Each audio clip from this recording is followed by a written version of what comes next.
जय संतोषी माता की नमस्कार। स्वागत है आपका। आज की वीडियो में हम शुक्रवार व्रत की कथा का रसपान करेंगे। कथा को पूरी श्रद्धा पूर्वक सुने और पूर्ण सुने। कथा को कभी भी आधा अधूरा ना छोड़ें, क्योंकि कथा आधा अधूरी सुनने से हम पाप के भागी बनते हैं। इसलिए कथा को पूर्ण सुने। चैनल पर यदि आप नए आए हैं तो चैनल को सब्सक्राइब, वीडियो को लाइक और शेयर करें। कमेंट बॉक्स में माँ संतोषी का जयकारा अवश्य लगाएं। एक समय की बात है, एक गांव में एक बूढ़ी अम्मा अपने 7 बेटों के साथ रहती थी। वे 6 बेटों की रसोई बनाती, परंतु 7वें को जो बचता वही खिलाती थी।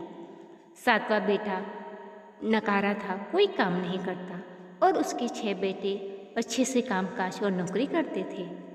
इस कारण बुढ़िया अपने 7वें बेटे को उतना ध्यान नहीं देती थी। एक बार की बात है, 7वें बेटे ने अपनी पत्नी से कहा कि मेरी माता का मुझ पर कितना प्रेम है, परंतु उसकी पत्नी बोली, क्यों नहीं, सबका जूठा बचा हुआ तुमको खिलाती हैं। तब वो कहने लगा, मैं ये बात मान नहीं सकता। पत्नी कहती है, अपनी आंख से देख लोगी तब तो मानोगी। वह रसोई घर में मुंह पे कपड़ा डालकर लेट गया। कपड़े में से सब देखता रहा और उसने देखा कि माँ ने भोजन बनाया, 6 पुत्रों को अच्छे से भोजन कराया और उनकी जूठी थाली में का सारा बचा भोजन इसके थाली में रख के और इसे बुलाया। तब वह कहने लगा, माँ मुझे भोजन नहीं करना, अब मैं परदेश जा रहा हूँ। माँ ने कहा, कल जाता हो तो आज ही चला जा। वह कहता है, हाँ आज ही जाऊँगा। इस प्रकार वह जाने लगता है। जाते समय अपनी पत्नी की याद आती है।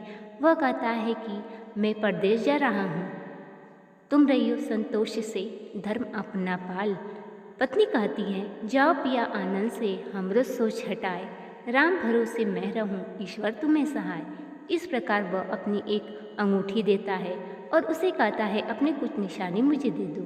वह कहती है, मेरे पास क्या है, ये गोबर भरे हाथ है। यह कहकर उसकी पीठ पर गोबर की हाथ की थाप मार देती है। वह चल देता है। चलते चलते एक नगर में पहुंचता है और वहाँ एक साहूकार के यहाँ कहता है कि मुझे नौकरी पर रख लो। साहूकार को ज़रूरत थी, वह उसे रख लेता है।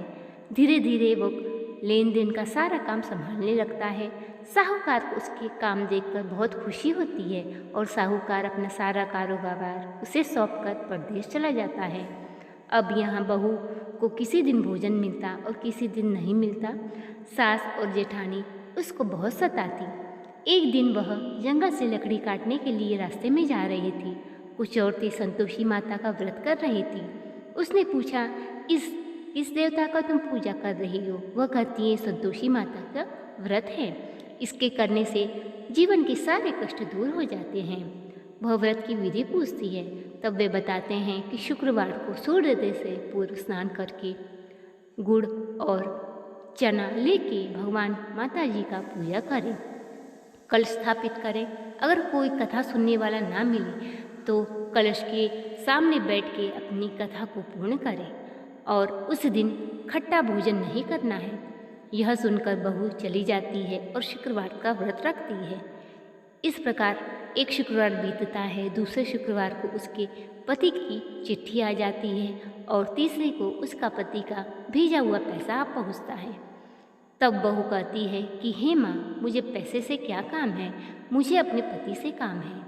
तब माता उसके पति को स्वप्न में कहती हैं कि उठ, सोते है या जागता है लड़के? तब वह कहता है, माँ सोता भी नहीं हूँ, जागता भी नहीं हूँ, क्या करूँ, मझधार में हूँ। सारा लेन देन का कोई काम चुकता नहीं हुआ है, मैं घर कैसे चला जाऊँ? माता संतोषी कहती है, शुक्रवार के दिन दीपक जला के दुकान पे जा बैठना, तेरा सारा लेन देन चुकता हो जाएगा। लड़का शुक्रवार के दिन दीपक जलाकर और दुकान पे जा बैठता है। देखते ही देखते सारा उसका लेन देन चुकता हो जाता है और खुशी खुशी अपने घर को लौट जाता है। अब संतोषी माता बहू से कहती है कि तेरा पति आ रहा है, एक काम कर, तू लकड़ी के 3 गट्ठर बना, एक नदी के किनारे रख, एक मेरे मंदिर पर और एक अपने सर पर।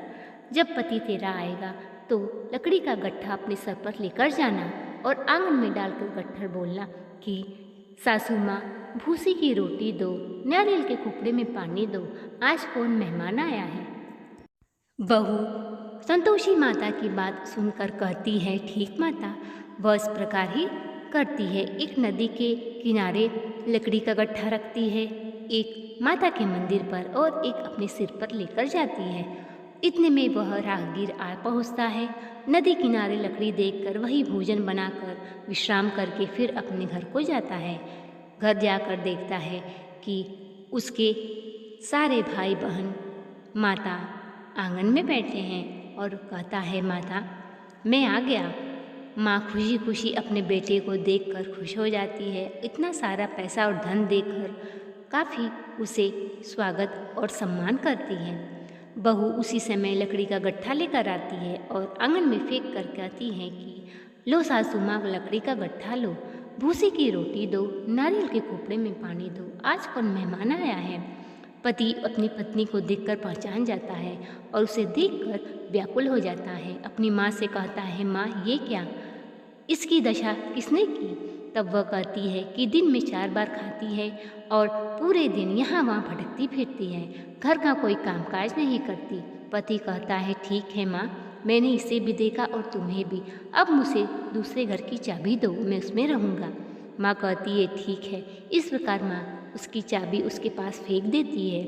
बेटा दूसरे घर की चाबी लेके सारा घर सजा देता है, राजमहल जैसा ठाट बाट बन जाता है। पत्नी कहती है कि मुझे संतोषी माता का उद्यापन करना है। पति कहता है, खुशी खुशी कर ले। पत्नी जेठानी के लड़कों को भोजन के लिए कहती है। जेठानी अपने बच्चों को सिखा देती है कि तुम सबसे पहले खटाई मांगना। लड़के भोजन करने जाते हैं और कहते हैं कि हमें खटाई खाने को दो। बहू खटाई तो नहीं देती है। लड़के भोजन करते हैं, उसके बाद कहते हैं कि हमें पैसे दो। बहू पैसे दे देती है और लड़के खटाई लेकर दुकान से खरीद के खाने लगते हैं।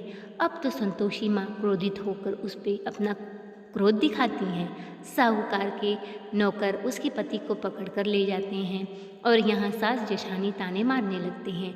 बहू दौड़ी संतोषी माता के मंदिर में जाती है और कहती है, हे माँ, हंसा कर क्यों रुलाने लगी। माता कहती है कि तुमने मेरा व्रत भंग किया है, इस कारण तुम्हारी यह दशा हो रही है। वह कहती है, माता मैं तुम्हारा फिर उद्यापन करूँगी, मुझे पता नहीं था कि पैसा नहीं देना है। इस प्रकार माता कहती है, ठीक है बेटी, तू चिंता मत कर, तेरा पति शाम तक वापस आ जाएगा। उसका पति शाम तक वापस आ जाता है। अगले शुक्रवार को वो फिर उद्यापन करती है और जेठ के लड़कों को कहने जाती है। लड़के भोजन करने आते हैं, फिर वे खटाई मांगते हैं। बहू कहती है कि तुम्हें खाना है तो खाओ, नहीं तो मैं दूसरे बच्चों को लाकर भोजन कराऊंगी। इस प्रकार वो गांव के बच्चों को लाकर भोजन कराती है और माता का खुशी खुशी उद्यापन करती है। 9वें महीने बहू को एक सुंदर पुत्र पैदा होता है। अब माता सोचती है कि चलो मैं अपनी भक्ति की परीक्षा लेने चलती हूँ। माता भयंकर रूप धारण कर उसके चौखट पे भिक्षा मांगने आती है। सास माता को देख सास डर जाती है और चिल्लाने लगती है, भगाओ रे भगाओ, ये कौन भिखारन आ रही है। बहू माता को देखते ही पहचान जाती है और माता के चरणों में गिर जाती है और कहती है, आज मेरी माता मेरे घर आई हैं। इस प्रकार माता संतोषी साक्षात रूप में सबको दर्शन देती हैं। हे माँ संतोषी, जैसे आपने बहू की मनोकामना पूर्ण की, वैसे सबकी मनोकामना पूर्ण करे। जो यह कथा सुने, हुंकार भरे और श्रद्धापूर्वक इस कथा को शेयर करे, उसकी हर मनोकामना पूर्ण करना। बोलो संतोषी माता की जय।